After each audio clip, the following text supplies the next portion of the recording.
श्री स्वामी समर्थ. नमस्कार स्वामी भक्तांनो.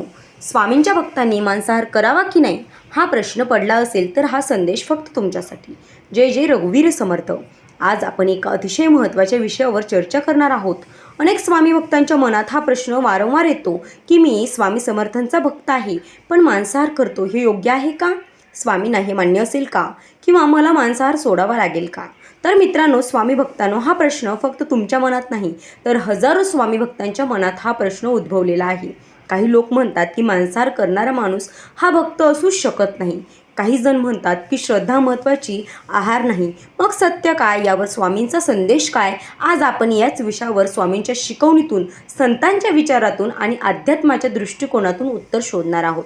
तर मित्रांनो, सर्वात आधी एक गोष्ट लक्षात घ्या. स्वामी समर्थांनी कधीही कोणालाही जबरदस्तीने बदलण्याचा प्रयत्न केलाच नाही. त्यांनी कधीही कोणावर नियम लादले नाही. स्वामींचा मार्ग प्रेमाचा होता, परिवर्तनाचा होता. जेव्हा एखादे मूल चूक करतं तेव्हा आई त्याला घराबाहेर काढत नाही, ती त्याला समजावते, योग्य मार्ग दाखवते. अगदी त्याचप्रमाणे स्वामी आपल्या भक्तांना समजवतात. म्हणून जर तुम्ही मांसाहार करत असाल तर सर्वप्रथम स्वतःला दोष देणं बंद करा, स्वतःचा तिरस्कार करणं बंद करा. स्वामी तुमच्यावर प्रेम करतात, पण याचा अर्थ असा नाही की अध्यात्मात आहाराला काही महत्त्व नाही. आपल्या हिंदू धर्मात आणि संत परंपरेत सात्विक आहाराला खूप महत्त्व दिलं गेलं आहे. कारण आपण जे खातो त्याचा परिणाम फक्त आपल्या शरीरावर नाही तर मनावरही होतो. भगवद्गीतेमध्ये भगवान श्रीकृष्णाने सांगितलं आहे की आहार 3 प्रकारचा असतो: सात्विक, राजसिक आणि तामसिक. सात्विक आहार मन शांत करतो, विचार शुद्ध करतो आणि ईश्वर भक्ती वाढवतो. राजसिक आहार इच्छा, स्पर्धा आणि अस्थिरता वाढवतो. तर तामसिक आहार आळस, क्रोध, असंवेदनशीलता आणि नकारात्मकता वाढवू शकतो. मांसाहार प्रामुख्यानं तामसिक आहाराच्या श्रेणीत मानला जातो. याचा अर्थ असा नाही की मांसाहार करणारा प्रत्येक माणूस वाईटच असतो, असं नाही. पण आध्यात्मिक प्रगतीसाठी सात्विकतेचा मार्ग अधिक उपयुक्त मानला गेला आहे. कल्पना करा, जर तुम्ही रोज स्वामींचे नामस्मरण करता, पारायण करता, आरती करता, पण त्याच वेळी तुमचे मन सतत अस्थिर, रागीट किंवा बेचैन राहते. अशा वेळी आपण विचार करायला हवा की आपल्या जीवनात कोणत्या गोष्टी आध्यात्मिक प्रगतीत अडथळा आणतायत किंवा अडथळा निर्माण करत आहेत. आता काही जण म्हणतील की मी अनेक वर्षांपासून मांसाहार करतो, मला तो आवडतो, मग मी स्वामींचा भक्त नाही का?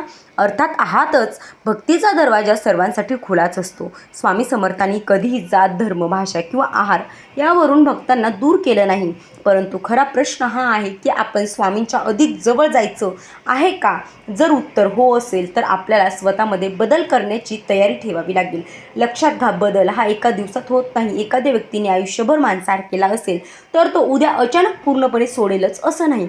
पण जेव्हा भक्ती वाढते तेव्हा मन आपोआप काही गोष्टी सोडू लागतं.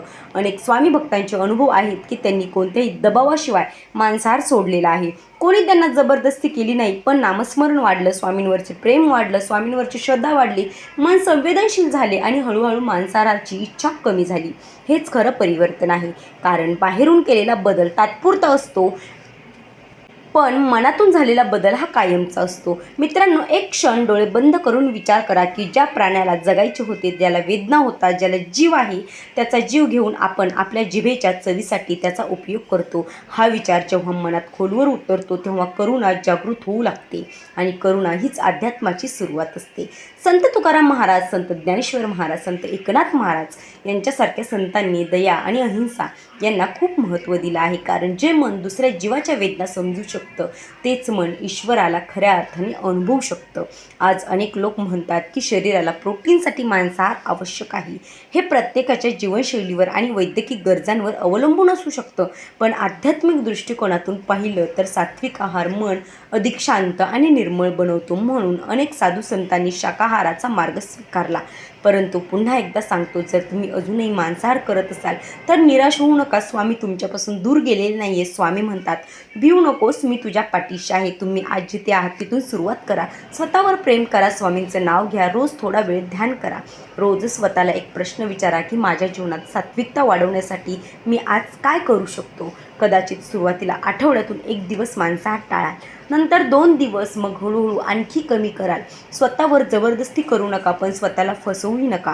कारण स्वामींना आपली कारणे माहीत असतात, पण आपले मनही माहिती असतं. खरी भक्ती म्हणजे फक्त माळ जपणे नाही. खरी भक्ती म्हणजे स्वतःला अधिक चांगला माणूस बनवणे, अधिक दयाळू बनवणं, अधिक प्रेमळ बनणं, अधिक संवेदनशील बनवणे म्हणजेच ही स्वामींची खरी भक्ती आहे. जर तुमच्या भक्तीमुळे तुमच्यात करुणा वाढत असेल तर समजा स्वामींची कृपा तुमच्यावर होत आहे.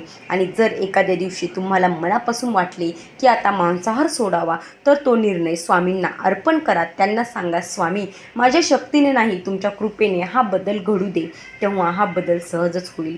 मित्रांनो, शेवटी एकच सांगते, स्वामी समर्थ कोणालाही त्यांच्या चुका पाहून नाकारत नाहीत. स्वामी प्रत्येकाला स्वीकारतात, पण ते प्रत्येकाला उंचही नेतात. आज तुम्ही मांसाहारी असाल, उद्या शाकाहारी व्हाल की नाही हे महत्त्वाचं नाही, पण आज तुम्ही स्वामींच्या दिशेने एक पाऊल टाकले आहे, हे मात्र महत्त्वाचं आहे. स्वामींकडे प्रामाणिकपणे जा, तुमच्या सवयींसह जा, तुमच्या कमतरतेसह जा, तुमच्या प्रश्नांसह जा. कारण स्वामी शिक्षा देण्यासाठी नाहीत, तर मार्ग दाखवण्यासाठी आहेत. जय जय रघुवीर समर्थ. मित्रांनो, शेवटी एवढंच सांगेन की कदाचित आजचा हा संदेश ऐकल्यानंतर तुमच्या मनात काहीतरी हल्ले असेल. कदाचित तुम्हाला लगेच मांसाहार सोडणार नाही, पण जर एका क्षणासाठी सुद्धा एखाद्या मुक्या जीवाची वेदना तुमच्या मनाला स्पर्श करून गेली असेल, तर समजा की स्वामींनी तुमच्या हृदयाला स्पर्श केलेला आहे किंवा तुमच्या हृदयाच्या दारावर हलकेसे टकटक केले आहे. त्या टकटककडे दुर्लक्ष करू नका, कारण ज्या दिवशी मनात करुणा जागी होते, त्या दिवशी स्वामी आपल्या जीवनात खऱ्या अर्थाने प्रवेश करतात. श्री स्वामी समर्थ. जय जय स्वामी समर्थ. व्हिडिओ आवडला असेल तर लाईक करा आणि असेच आध्यात्मिक व्हिडिओ पाहण्यासाठी चॅनलला सबस्क्राईब करा. स्वामींचे भक्त असाल तर श्री स्वामी समर्थ असं टाईप करा. भेटूयात उद्याच्या व्हिडिओमध्ये. तोपर्यंत धन्यवाद.